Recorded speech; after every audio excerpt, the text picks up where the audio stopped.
இன்றைக்கி நம்ம பார்க்க போகிறது மட்டன் எலும்பு குழம்பு தாங்க. மாதிரி ஸ்டைலில் செம்ம ருசியாக மனமாக செம்ம டேஸ்ட்டில் இருக்க போது போங்க.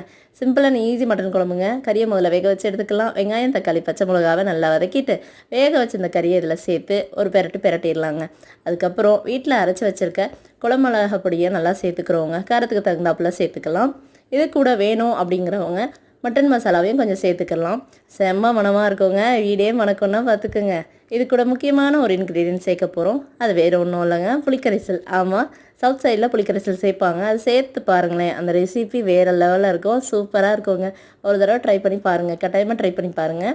இது கூட நம்ம அரைச்சி வச்சுருக்க விழுதை சேர்த்துக்க போகிறோம். இது கூட வெள்ளைப்பூடு, சின்ன வெங்காயம் எல்லாத்தையும் போட்டு அரைச்சிருக்கோம். வேறு ஒன்றும் கிடையாதுங்க. இதை போட்டு நல்லா ஒரு கலக்குன்னு கலந்து விட்டுட்டு நல்லா கொதி வரும். சேர்த்து தோசையோடனாலும் சரி சாப்பாட்டுனாலும் சரி சேர்த்து சாப்பிட்டு மட்டும் பாருங்களேன், அப்படி இருக்குங்க டேஸ்ட்டு.